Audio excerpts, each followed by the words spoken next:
Hi hello जय श्री श्याम दो। कैसे हो आप सब लोग। आशा व्यक्त करती हूँ कि आप सब लोग बहुत खुश हो और मस्ती में हो, मज़े में हो। आज की जो ये कहानी है ये प्रिया की श्याम बाबा से तो रिलेटेड है ही, पर प्रिया नामक एक लड़की की है। प्रिया जो है वो अच्छी खासी नौकरी पे है, अच्छा खासा इनकम भी जनरेट कर रही है और उसके घर वाले भी अच्छे खासे उसको सपोर्ट कर रहे हैं। पर जो है वो आईटी इंडस्ट्री में काम कर रही हैं। और एक बात बताए तो प्रिया के घर में बाबा श्याम जी, जो श्याम बाबा है, खाटू श्याम जी, उनका पहले से ही मतलब पूजा अर्चना जो है वो किया जाता है। और वो जो प्रिया के घर वाले जो है ना वो खाटू श्याम गए हुए हैं। हालांकि प्रिया कभी गई नहीं है, पर उसके घर में खाटू श्याम जी का एक अच्छी सी तस्वीर है।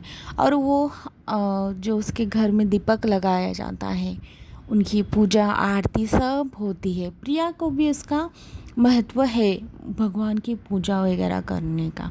और हाँ, एक बात और है कि प्रिया जो है ना उसका मोबाइल का वॉल के पेपर जो है ना, वॉलपेपर, वो भी प्रिया के मोबाइल का वॉलपेपर खाटू श्याम जी की एक प्यारी सी तस्वीर है। मतलब वो खाटू श्याम जी को मानती है।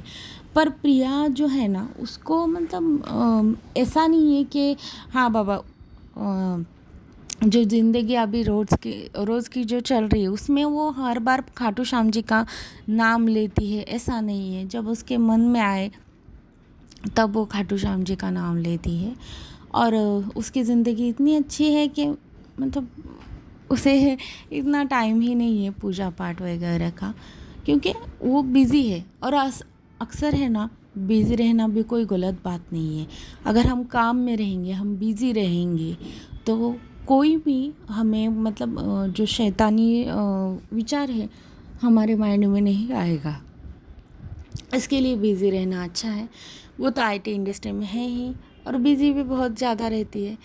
तो एक दिन हो गया क्या कि वो उनके फ्रेंड्स का जो है, एक फ्रेंड का बर्थडे था। तो प्रिया जो है वो बर्थडे को तो रुक गई, पर उसने देखा कि बर्थडे पार्टी सेलिब्रेशन करते करते ऑफिस के एरिया में ही थी, पर 9 साढ़े 9 हो गए।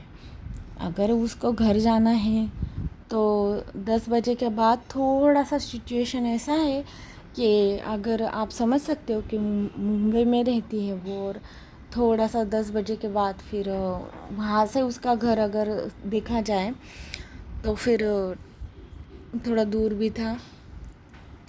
और फिर बाद में सब लोग कहने लगे कि आज वो वहीं पे स्टे करने वाले हैं, मतलब ऑफिस में स्टे करने वाले हैं। तो प्रिया पहले नहीं बोल रही थी, पर उसने सोचा कि ठीक है भाई, जो हो जाएगा वो हो जाएगा। बाहर जाके फिर लोगों ने बोला, मतलब वो फ्रेंड्स ने बोला कि बाहर जाओगी तो कहीं अगर फंस जाओगी, क्योंकि वो उनका जो है वो ट्रेन से ट्रैवल नहीं कर रहे थे। उनकी जो कैब है ना वो उनको छोड़ रही थी। ऐसा नहीं है कि उसको ट्रेन का ट्रैवल नहीं आ रहा था, वो ट्रेन से सिर्फ नहीं जा सकती थी क्या, ऐसा सब कुछ नहीं है। पर वो ज़्यादा करके कैब से ही जा रही थी। उसने देखा कि अगर कोई आ नहीं रहा है तो हम लोग भी थोड़ा, मैं भी थोड़ा वहीं पे बैठ लूँ। वो ऑफिस में बैठ गई, पर उसको नींद तो है आ ही नहीं रही थी वैसे भी। तो उसने सोचा कि यहाँ पे दिन भर का मतलब अगर थकान है दिन भर की, और यहाँ पे बैठूंगी तो और भी मानना हो जाओ। इसके लिए फिर उसने 11 बजने के बाद फिर सोच लिया भाई मैं अभी घर पे जाती हूँ। तो ऑफिस वाले सब बोल रहे थे बाबा तू क्या ऐसा कर रही है, क्योंकि एक तो ऐसा सिचुएशन चल रहा है कि अगर मतलब वो ऑफिस एरिया भी था ना, दिन भर में वहाँ वो जो रोड से जाते हैं ठीक है भाई, रात के समय जो मतलब एक अच्छा रोड नहीं था वो, वहाँ से जाना आना ऑफिस वाले मना कर रहे थे। पर प्रिया को सुन ही नहीं रही थी। प्रिया ने अभी चालू किया भाई, जय श्री श्याम का जाप करना चालू कर दी। श्याम बाबा का तो जाप चालू करने के बाद उसे क्या हुआ पता नहीं, उसने सोचा कि नहीं मैं चली ही जाती हूँ। तो उसको बैटरी तो मोबाइल की जो है 20% पे थी और वो वहाँ से निकल गई लिफ्ट से।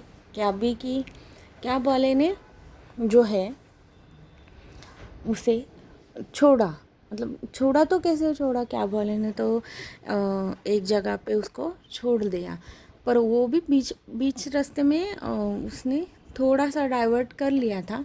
पर वो कैब वाले ने कहा कि बेटी, वो जो डाइवर्ट कर रहा हूँ रोड, वो इसके लिए कर रहा हूँ क्योंकि यहाँ पे काम चालू है।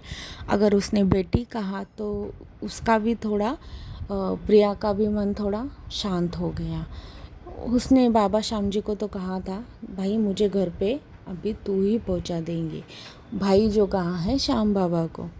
फिर वो उसने जो है कैब वाले ने डायरेक्ट तो वो जा नहीं रही थी क्योंकि कैब वहाँ पर उसके घर पे ऑटो रिक्शा, मतलब वहाँ पे उसने जहाँ पे छोड़ा वो बस स्टॉप था, बस स्टॉप पे छोड़ दिया। फिर वहाँ पे एक मतलब जवान ही लड़का उसे मिला। उसने उसको कहा कि अभी बस तो मिलेगी नहीं, आप ऑटो कर लो। ऑटो जो है उसने ऑटो देखा तो ऑटो आ गई थी, वो चढ़ गई। पर वो जो लड़का है उसका बिहेवियर ऐसा था कि भाई मैं आपको छोड़ने आया हूँ, मैं आपकी सेफ्टी के लिए आपसे बात कर रहा हूँ।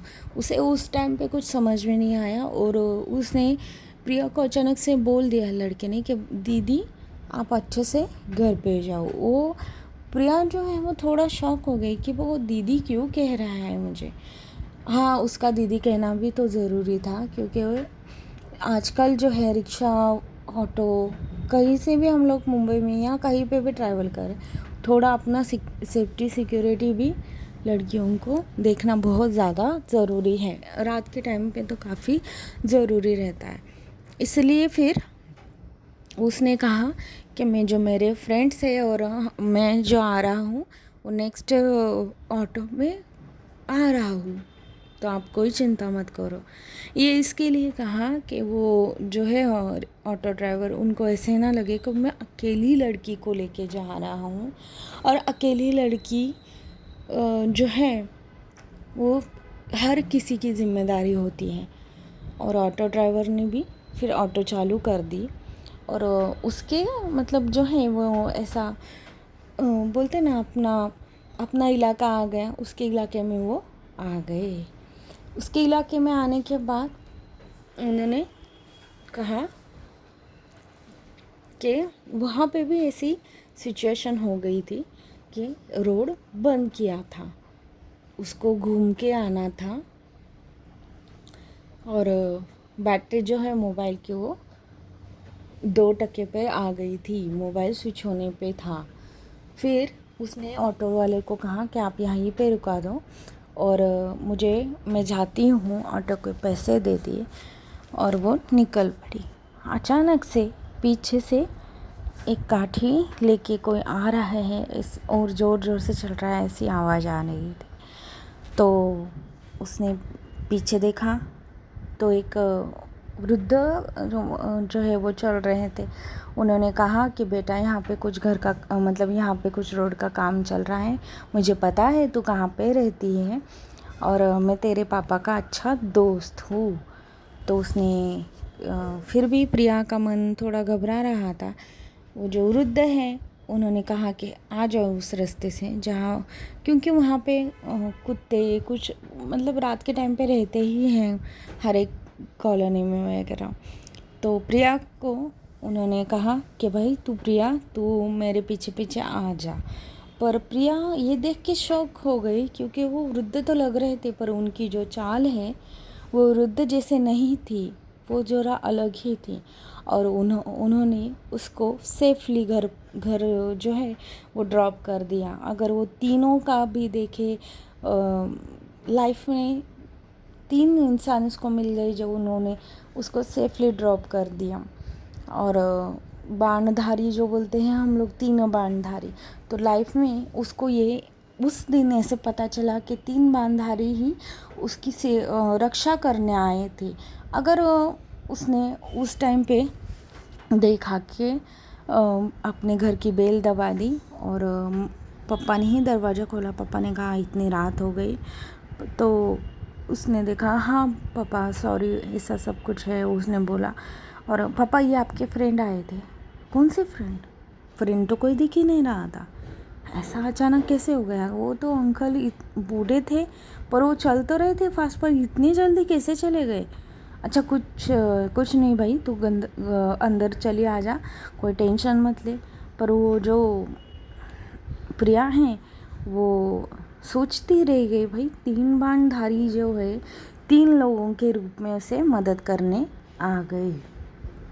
एक बात बताओ, और घर पर पहुँचते तो उसका मोबाइल तो पूरा बंद ही हो गया था। लाइफ में कभी भी कुछ भी हो जाए, श्याम बाबा अपनी मदद हमेशा करते हैं। बस रोज़ एक बार जय श्री श्याम सुबह शाम बोला करो। श्याम बाबा ऐसे है कि बस तुम लड़की हो लड़का हो या कोई हार भी रहे हो ना, हारने नहीं देंगे, क्योंकि वो बोलते ही तो है ना, हारे के सहारे की जय हो, बाबा श्याम की जय हो। इसीलिए कहती हूँ कि रोज़ सुबह शाम एक बार घर में दीपक लगाओ और उनका नाम जो जप लो, बस लाइफ में और कुछ नहीं। श्याम बाबा का आपके ऊपर ऐसी आशीर्वाद, ऐसी कृपा रहेगी कि आप जहाँ पे भी जाओगे, जहाँ पे भी रहोगे, सेफ्टी और सेफ ही रहोगे। जय श्री श्याम दोस्तों।